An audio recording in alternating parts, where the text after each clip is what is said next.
Hi everyone and hi kids. My name is Rina Samantha A. Reneses. You can call me Ate Sap or Ate Rina. I'm also a student, but a college student to be specific. And gumawa ako ng isang kwento na alam kong magugustuhan nyo. And may mga papasagutan din ako para malaman ko kung naintindihan nyo ba ang kwento at activity na rin para gagawin nyo. Alam ko mag-enjoy kayo. So, ang title ng aking storybook ay Thomas and the Star from Ina. So, excited na ba kayo? Tara na! Kilalanin na natin si Thomas. Thomas and the Star, which he became friends because the star became a guiding friend that helped him to found the treasure that they have lost. Dito mga bata, kapag kayo ay bumili ng aking storybook, makikita nyo sa hard copy ang aking cover page. At naglalaman ito ng mga imahen ng ating Peña Francia ina at ng Mayon Volcano. At makikita nyo rin dito si Tomas at yung star na naging kaibigan niya. Meron din konting description kung ano ang tungkol ng kwento. So, are you guys excited to know the journey of Tomas and the star from Ina? Let's get started from reading. I will be reading the story for you guys, so you better be careful and listen. So guys, I will be starting to read the story of the Thomas and the star from Ina. You should listen carefully and understand the story. So I'll be telling you the story now. At the foot of the Grand Mayon volcano, in a quiet Bicolano village, lived a boy named Tomas. He had a keen mind, gentle heart, and a limp leg that made walking difficult. While other children ran and played sipa and habulan, Thomas sat beneath the ancient nara tree, carving little wooden animals. "Why don't you play with us?" asked Rosa. His classmate. Thomas smiled. "My leg gets tired fast, but it's okay. I like making things."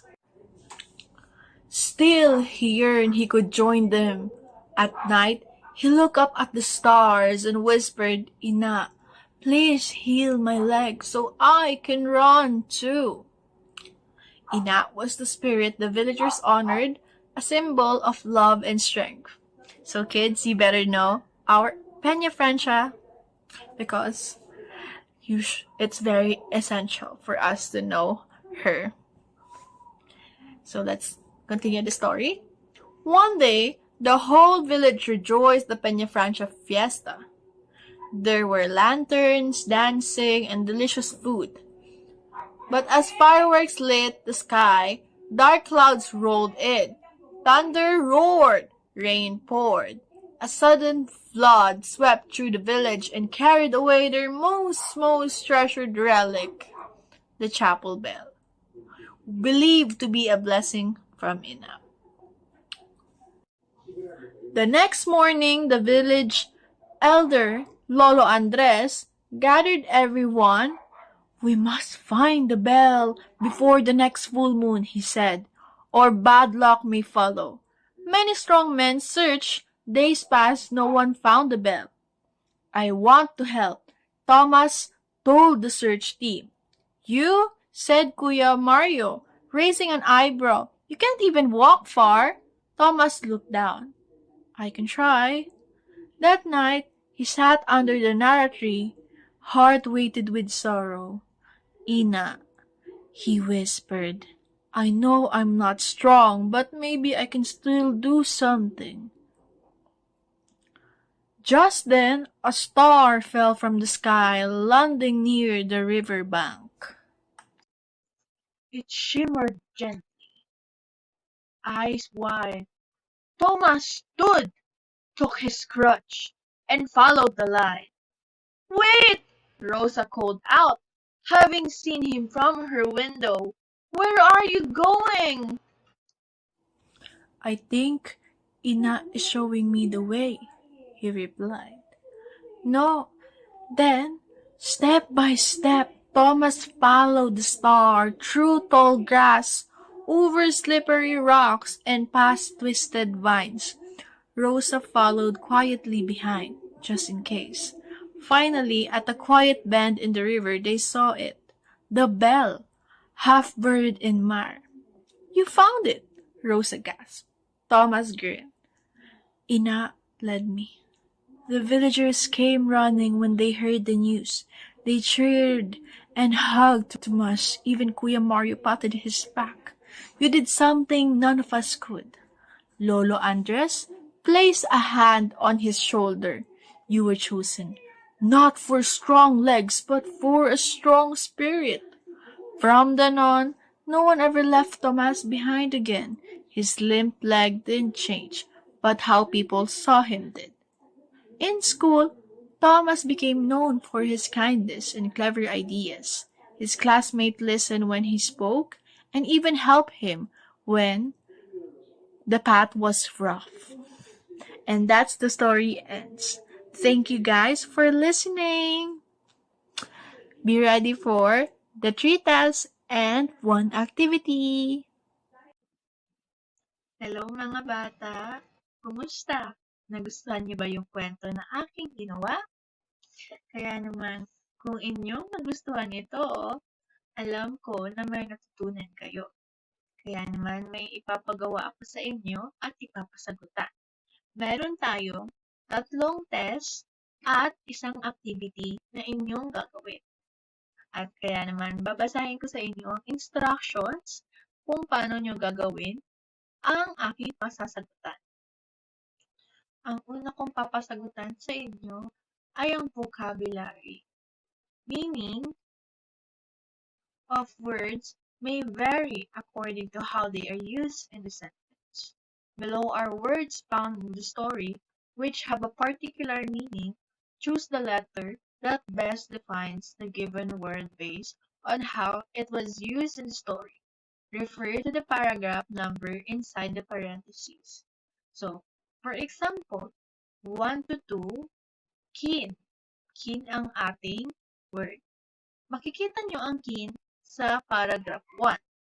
At alamin nyo kung ano ang meaning ng kin. Ang pagpipilian nyo ay A. Bad, B. Brilliant, C. Outstanding,